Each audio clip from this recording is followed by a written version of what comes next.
All right, it's WrestleMania 40 week here at Wrestling Reaction. We continue our look at some of the big matches on the card, both for night one and night two. And we get to this one, which is brother versus brother in brotherly love. The city of brotherly love, Philadelphia, is going to get Jey Uso versus Jimmy Uso one-on-one, the much anticipated singles match. And that's an interesting phrase because this was never supposed to happen. And I'm going to explain why. Think about these two guys and how long they have sort of been in the WWE system, right? They started back in FCW, Florida Championship Wrestling, 2010. That's a long time ago. And you think about all the people who have come and gone since then, whether it's, leaving WWE for somewhere else, all this, like, it's just not very often you see guys that can stick around for this long and ultimately get to this point where they're having a singles match. And one of the reasons is it felt like there was always a ceiling. Under the previous regime, when you're in a tag team, it felt like there was kind of always a ceiling with certain guys, and you ever wondered, were they ever going to break out and have a chance to kind of go off on their own, establish themselves as unique sort of characters on the weekly WWE television? Or are they just always going to be known as, hey, that's, that person's tag team partner.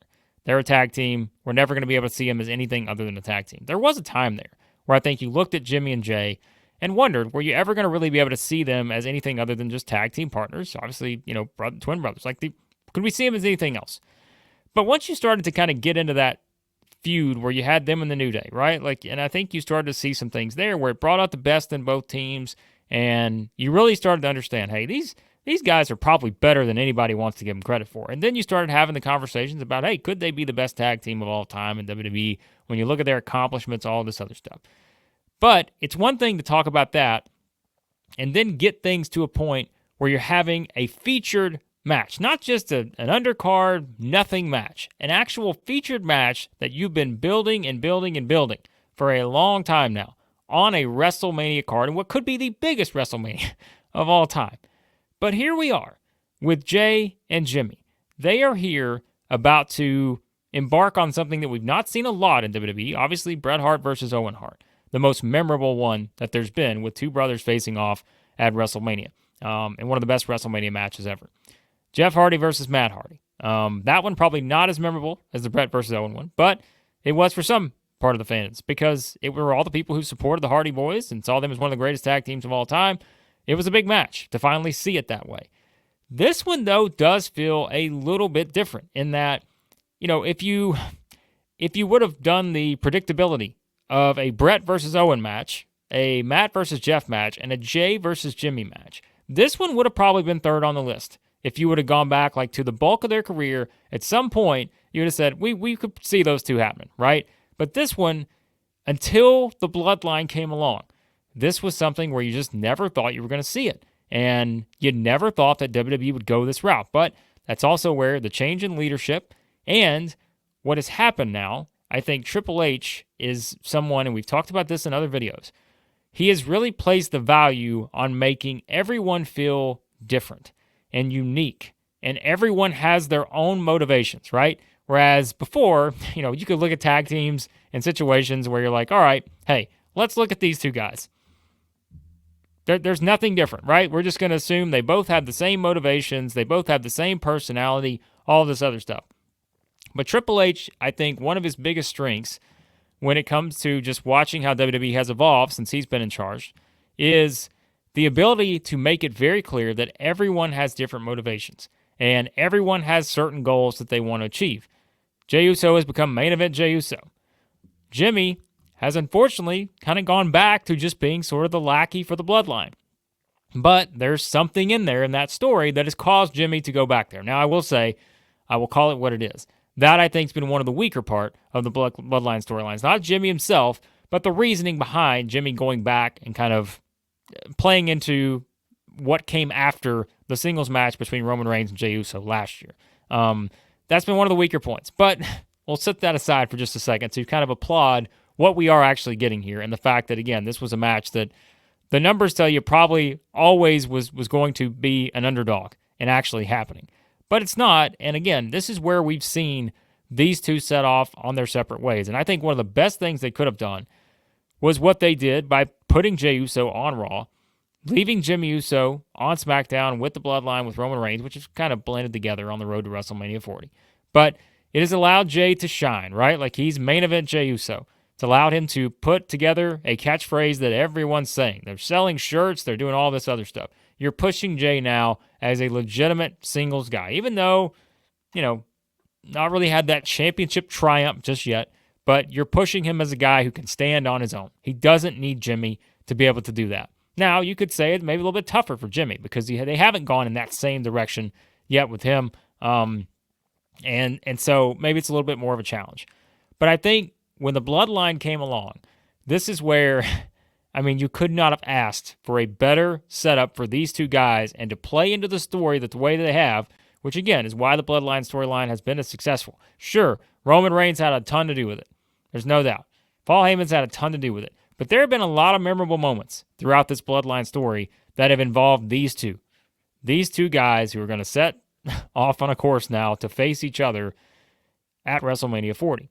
And I think, again, you go back in kind of the history of WWE, where how many times were there people where it just seemed like they were viewed as they're a tag team, they're the same guy, they have the same personality, there's nothing that separates them. And I always worried that was kind of going to be the case for Jimmy and Jey Uso. Were they ever going to get to a point where they're anything other than, hey, these guys are one of those tag team lifers, and that's just the way it works. They're never going to get that opportunity. We just don't see enough in them. You always wondered, was that the conversation? But again, it's where sometimes all it takes is that one game-changing storyline, which the Bloodline storyline has been for WWE. A complete game changer can come along and change the entire outlook that you had on a certain wrestler, on a certain tag team. And I think their ability to have some of the singles matches, right, early on, where you had, Jimmy and Jey involved and Reigns and all this, like to kind of make them such a big part of the entire Bloodline presentation. Hey, can they thank Roman Reigns for some of this? Absolutely. But I think you also kind of have to applaud the ability of these two guys to be able to put themselves now in a position where they can deliver a match of a lifetime for themselves, getting that one-on-one match as brothers at WrestleMania, which, like we said, is not something that has happened very often in WWE. And I think this is one that, if you're betting and you're trying to find, the odds for this one for many, many years was very low that this would ever happen. And be something, again, not just maybe ever happen, be something of this magnitude where you feel like whoever wins this match, the outcome is going to play into Roman Reigns probably on night 2 in the main event against Cody Rhodes. So I think that is something too, where you just think about what these guys have done and the positions they've been put in. And like I said, look, one of the weaker parts of this, I think, is, questioning the whole Jimmy thing and going back to Roman and all that, but there is some sort of character motivation there. I don't know that they've spelled it out as much as we would have liked, but there's something there. And there's clearly a side of Jey who wanted to finally break away and be done with the Bloodline. Of course, we had the memorable moment where he's like, you're out, I'm out too. That was one of the most defining moments of this entire thing and how we've led to this point now where, you've got Roman, you've got Solo, but Jimmy just kind of feels like he's there, but what is it? Like, what is it that's keeping him there? Like, those are still things that I think have to be solved. But nonetheless, I think this is one where I could see the upset with Jimmy getting the win, and then somehow Jey gets his revenge while all the other stuff's going on around them in that Roman Reigns versus Cody match on night 2. But there's also a situation where do you want to just give Jey kind of that shining singles win here? Because, there was some criticism of the Jey versus Roman match last year at SummerSlam, and this is a big match for these two. I think to prove it on this kind of stage that they can have a singles match that takes both coming out of it being in a much better position. And, look, you think about this, right? How many years of their life have these two guys been thinking about this opportunity, this chance to fight each other in a one-on-one match at WrestleMania? It's like one of those things, too, where you're like, hey, we always love to fantasy book. We love to think about, what if that guy hit that move then and did all that? These guys have been thinking about spots, moves, and everything probably for most of their entire adult lives at this point. If we ever get there, if we ever get that chance, we remember this thing we talked about in 2016? Boom. We're going to use that spot 100%. Remember that thing we did in 2013? Oh, yeah. We got to use that too. So I'm excited for this one. I know a lot of people, look, it's easy to do these days. Just criticize everything and just say, hey, the story has been a little lackluster with Jimmy. Why did he go back to the Bloodline? All that. The match with Jey and Roman didn't deliver as people thought maybe last year. But I'm excited for this because I understand how hard it was probably to ever get to this point. I mean, look, there were times where, like I said, these two have been in WWE for the longest time. I mean, look, there were out-of-the-ring stuff with Jimmy going on. You never knew, was this going to be something that could actually be a reality? And I think now that we see that these two guys are in the position they're in, and Triple H has now put them in a spot where they have a chance to try to steal the show at WrestleMania 40, one of the biggest WrestleManias of all time. I mean, what more could you ask for if you're Jey and Jimmy Uso? Like, this is the chance you've been waiting on your entire professional wrestling career. This is it. This is the chance to do everything you've ever wanted to do and have a very memorable moment with your brother inside, a wrestling ring and do it on the biggest stage of them all. And so, yeah, I mean, I think this is just an incredible accomplishment. If nothing else, this is an incredible thing that these two guys have achieved to get to this point. And I'm okay with that. Like, I don't feel like I have to be overly critical, like, about all the stuff that's led here. Maybe if you haven't liked some of the storyline twists and, all that stuff, whatever. Like, I mean, again, wrestling's supposed to be fun, and it's supposed to, sometimes you're supposed to look at it with a different lens.